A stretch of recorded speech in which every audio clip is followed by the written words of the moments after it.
And I realize I owe him everything.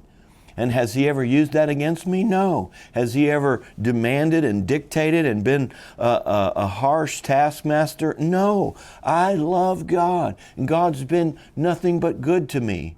And why people want to deny his existence, I can't comprehend that because I've never thought that way. I know there are reasons. I understand that. They don't want to be obligated to anyone. They want to live any way they want. They don't want morals to restrict their freedom of choice. I get all that. But I'm going to tell you, as someone who's lived their life on the other side, I'd rather live this way. I would rather do it God's way. And if I had it to do all over again, I'd do it again. Because that's how good it is to live for God, to live with God, to believe in God. All right, so some force, they do admit this, they call it a Big Bang, but some force was behind the formation of the universe and the origin of life. They believe it was random chance. I believe it was God. That's really the difference.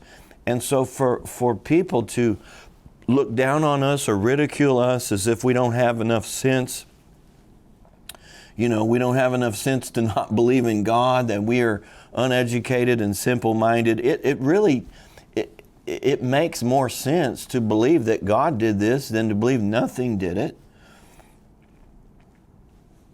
The book, I Don't Have Enough Faith to Be an Atheist, says it this way, and I like the way they wrote it. I've quoted this before. It says, if they don't know a natural mechanism by which first life could have come into existence, then they should admit they don't know, rather than suggesting a powerless word that, of course, really isn't a cause at all, and the word is chance. Chance is just another example of the bad science practiced by Darwinists. Now, I would have never accused people of bad science because that's not my field, but I didn't write this book. These people are experts. Turek and Geisler have spent their lives studying these things, and they're telling us that to know what science reveals, to have access to that field of knowledge, and to conclude that there is no God, unequivocally there is no God, is bad science. Because, as I said, science cannot say that. Science does not know one way or the other about the existence of God, and God made it that way. Before you wish that it weren't that way, God made it that way. He's chosen to remain invisible. He's chosen to withdraw His presence, and He's chosen to allow us to come to the conclusion that there is a God and to seek Him and find Him. He did that on purpose, and we're going to explain that. You do not want to miss the rest of the series. We're going to do several episodes on why God is invisible. Why did He choose to do it that way? So, but this is another kind of a summary from I Don't Have Enough Faith to Be an Atheist. He says, for now, the bottom line is this: the event required to get the atheistic theory of macroevolution, which is spontaneous generation, non-living cells suddenly becoming living cells, is believed because of false philosophical assumptions disguised as science. Not because there are legitimate scientific observations that support spontaneous generation. There aren't any. So I said this, the Bible does not contradict science, not true science. The Bible contradicts atheism. And yes, the Bible contradicts the statement that at some point in history, for no reason, living cells spontaneously generated from non-living material. The Bible certainly contradicts that assumption, and that's not science. They may include it in science teaching, but it isn't science. They said it takes tremendous faith to believe that the first one-celled creature came together by natural laws. It's like believing 1,000 encyclopedias resulted from the explosion in a print shop. Atheists can't even explain the origin of the print shop, much less the 1,000 encyclopedias. Then they went on to say, therefore, we don't have enough faith to be an atheist. And that's really the conclusion that I came to before I ever read the book, was you've got to have a whole lot of faith in nothing to believe that nothing is responsible for everything. It's a lot easier just to believe in a higher power, to believe that there is a God that is behind everything you see.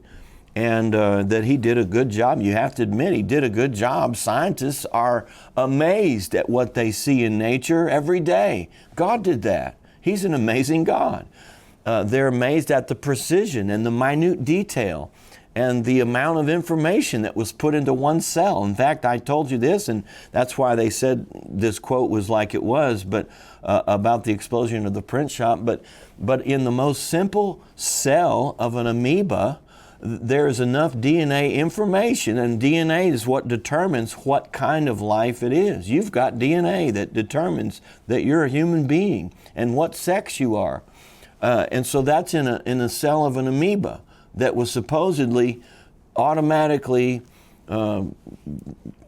arose from non-living material accidentally, but there's enough information in the DNA in one amoeba to fill 1,000 sets of encyclopedias. Think about that. Man, I can't even think that high. Writing one book is a lot of effort. 1,000 sets of encyclopedias is the amount of information in one cell. How did that just, that would be like the most intricate, sophisticated language on earth. Do you think that just happened? You think it accidentally came into being? Nothing in science leads us to believe that those things can happen.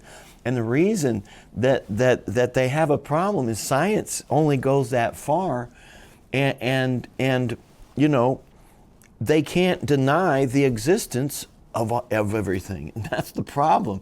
It's like they know the laws that govern the world that we live in and the universe in which we find ourselves, but they can't deny that we're here. Here we are, and we're sophisticated, we're beautiful, we're precise, it's amazing, it's big, it's incredible.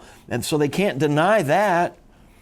And then they have all these laws they've discovered that keep things together, like gravity and the laws of nature and the laws of thermodynamics. They've discovered all these laws, and yet it can't go beyond this time and this space. So how do you explain it? It's easy. In the beginning, God created the heavens and the earth. There is another law of biogenesis called the origin of species. There's the origin of life, which says life only arises from pre-existing life. So if that's a law, and it is a law of biogenesis, it's a law of science, life begets life.